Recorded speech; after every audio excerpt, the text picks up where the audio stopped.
Եվ այս ամենին զուգահեռ ստեղծել ենք ապօրինի գույքի բռնագանձման համակարգ, դատախազության կողմից համայնքային շահերի պաշտպանության համակարգ, այս համակարգերը այլևս Հայաստանի Հանրապետության իրավակարգի անբաժանելի մաս են, որպես ինստիտուտ, որը գողացված գույքերի վերադարձի գործընթացը դուրս է դնում էմոցիաների և քաղաքական նպատակահարմարությունների դաշտից։ Կառավարող մեծամասնությունը ոչ թե իր ձեռքն է վերցրել ապօրինի գույքի բռնագանձման համակարգը, այլ պետության և ժողովրդի համար ստեղծել է համակարգ, որը գործելու է ընդմիշտ։ Իսկ միթե թալանված այս ընթացքում ցաք ու ցրիվ չի լինում, ցաք ու ցրիվ չեն անում։ Ոչ, որովհետև ավելի քան 1.7 միլիարդ դոլարի առերևույթ ապօրինի ձեռք բերված գույք այս պահին գտնվում է կալանքի տակ և դա հնարավոր չէ օտարել։ Իսկ այն մասը, որը նույնիսկ այս պահին կալանքի տակ էլ չէ, էներգիայի պահպանման օրենքի տրամաբանությամբ, եթե գումար է, պետք է դառնա գույք, եթե գույք է, պետք է դառնա գումար կամ բաժնեմաս, և հենց դրա համար է ստեղծվել ապօրինի գույքի բռնագանձման համակարգը, որ այդ գույքերը տեղորոշի, գտնի, ապացուցի ու վերադարձնի պետությանն ու ժողովրդին։ Եթե նույնիսկ դա ձևակերպված է այլ դրածո անձանց անունով, եթե նույնիսկ դա թաքցնելու տարբեր մանիպուլյատիվ սխեմաներ են գործարկվում։ Բայց մի րոպե, ինչու ենք այսքան զգույշ, ինչ եղավ հեղափոխական իշխանությանը, մենք արդյոք կորցրել ենք մեր դուխը, թալանչիների իրավունքների համար ենք հոգ տանում, թե վախենում ենք նրանցից, ոչ ամենևին, մենք հոգ ենք տանում մեր պետության ու մեր ժողովրդի մասին,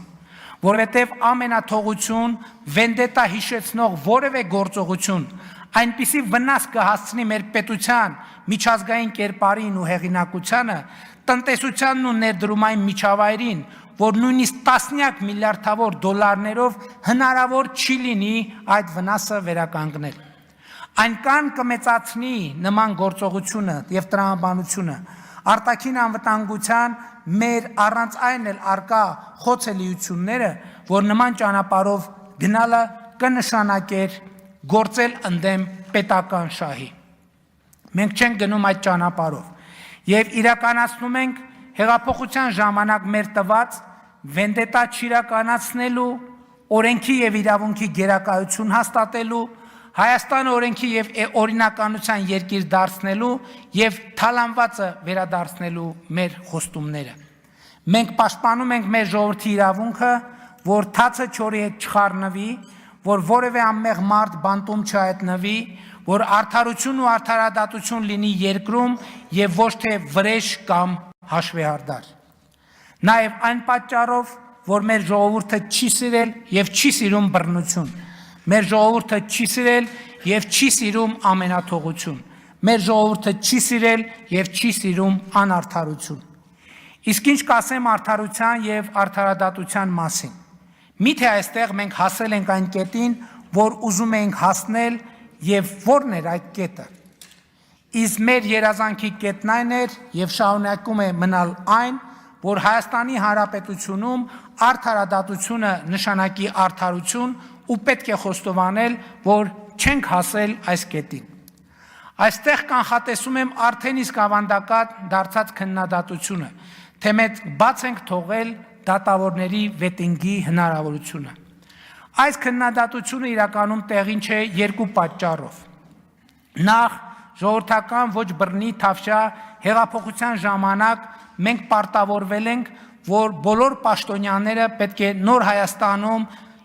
դրսևորվելու, իրենց ուժերը ներդնելու շանս ունենան և ճշգրիտ հավատալի ենք մնացել այդ խոստումին։ Եվ հետո Հայաստանում այսօր գործող դատավորների կազմը մոտավորապես 60%-ով նշանակվել է 2018 թվականից հետո։ Նաև չմոռանանք, որ մենք բառից բուն իմաստով զրոյից նոր հակակոռուպցիոն դատարան ենք ստեղծել 3 առաջին ատյանի վերաքննիչ և վճռաբեկ դատարաններով։ Բայց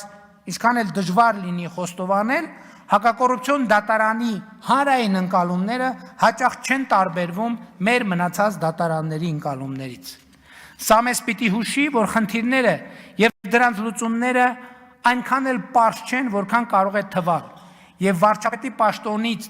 իմ 7 տարվա դիտարկումների համաձայն այս խնդիրներն առաջին հերթին կապված են այն իրավաբանական մենթալիտետի եւ կրթության հետ, որ երկար տարիներ հաստատվել է Հայաստանում։ Իսկ այդ մենտալիտետի համաձայն արդարադատությունը միշտ չէ, որ արդարություն է։ Այդ մենտալիտետի համաձայն արդարադատությունը երբեմն, ոչ միշտ, բայց երբեմն կարող է նմանվել տերովին տերն է տարել անտերին գելը հին ժողովրդական առածին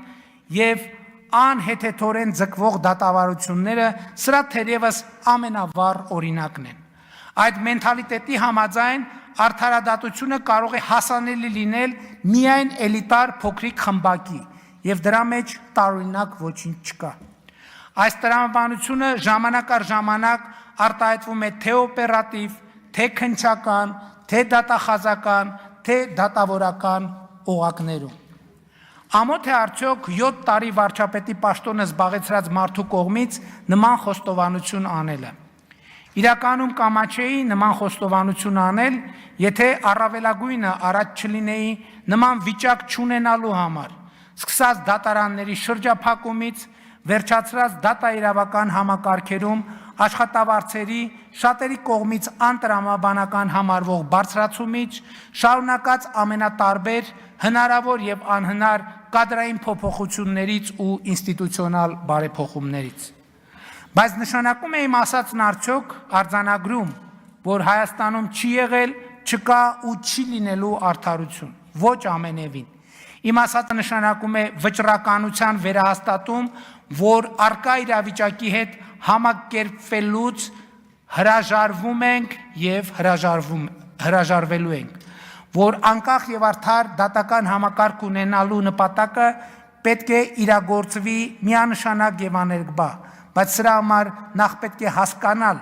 ախտորոշել եւ լուծել խնդիրները եւ այս ճանապարհին լինել սկզբունքային եւ հետեւողական։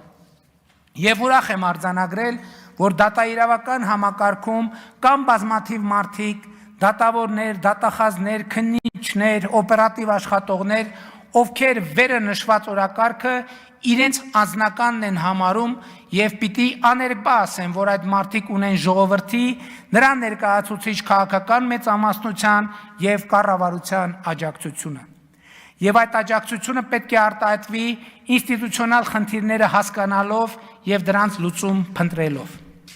Երբեմն մտածում եմ, որ արդարության եւ արդարադատության միջև առկա ճեղքի մասին ընկալումներն ու իրականությունը կարող են կապված լինել նաեւ այն խնդրի հետ, որ մենք մեր կառուցակարգերով մեր դատական համակարգը էականորեն հեռացրել ենք ժողովրդից, ըստ էության կտրելով նրան ինքնիշխանի, այսինքն ժողովրդի եւ դատական համակարգի միջև օրգանական կապը եւ առաջիկա նոր սահմանադրության ընդունման համատեքստում մենք լրջորեն պետք է քննարկենք երթվյալ ատենակալների ինստիտուտի ներդրման հնարավորությունը։ Ես գիտեմ եւ հարգում եմ բոլոր այն փաստարկները, թե փոքր երկրում, որտեղ բոլորը բոլորին ճանաչում են, խնամի ծանոթ բարեկամ կապերը շատ ուժեղ են, երթվյալ ատենակալների ինստիտուտի ներդրման պարագայում մենք կարող ենք կանգնել արդարադատության չիրականացման խնդրի առաջ։ Բայց նախ մենք այսօր էլ ենք կանգնած այդ խնդրի առաջ եւ բացի այդ խնամի ծանոթ բարեկամ կապերը ինչպես եւ որքան կգործեն երթվյալ ատենակալների դեպքում, նույնքան գործում են այսօր օպերատիվ աշխատողի, քննիչի, դատախազի, դատավորի դեպքում։ Ինչու ուրեմն չենք հրաժարվում այդ ինստիտուտներից, ասելով դե քանի որ Հայաստանում խնամի ծանոթ բարեկամ կապեր ուժեղ են, եկեք դատավոր չունենանք, եկեք դատախազ չունենանք, եկեք քննիչ չունենանք, եկեք օպերատիվ աշխատող չունենանք։ Դեռ ավելին, արդարության եւ արդարադատության ոլորտում արկա խնդիրները եւ դրանց նկատմամբ մարդկանց վերաբերմունքը երբեմն այնպիսի տպավորություն են ստեղծում, թե ինչ որ այլ տեղերից այլ մարդիկ են եկել եւ մեր նկատմամբ անարդարություններ են գործում։ Այդպես չէ, այդ մարդիկ մեր մանկապարտեզի, դպրոցի, բուհի, աշխատավարձի, բակի, շենքի մարդիկ են, մեր կողքին ապրած եւ մեր կողքին ապրող։ Եվ եթե նրանց մի մասին վստահում ենք արդարությունն ու արդարադատությունը որպես օպեր աշխատողների, քննիչների, դատախազների եւ դատավորների, մյուս մասին էլ կարող ենք վստահել որպես երթվյալ ատենակալների։ Եվ այս պարագայում արդարադատությունը ինչպիսին էլ այն լինի, կտրված չի լինի ժողովրդից։ Ընդհակառակը, արդարադատությունը կլինի նույնքան կամ այնքան արդար, որքան արդար է ժողովուրդը։ Իսկ ժողովուրդը արդար է ավելի քան ցանկացած վարչապետ, ցանկացած նախարար, ցանկացած падգամավոր, ցանկացած դատավոր, ցանկացած դատախազ, ցանկացած քննիչ եւ ցանկացած ոստիկան։ Չմոռանաք հավանել տեսանյութը եւ բաժանորդագրվել Civic AM-ի YouTube-յան էջին։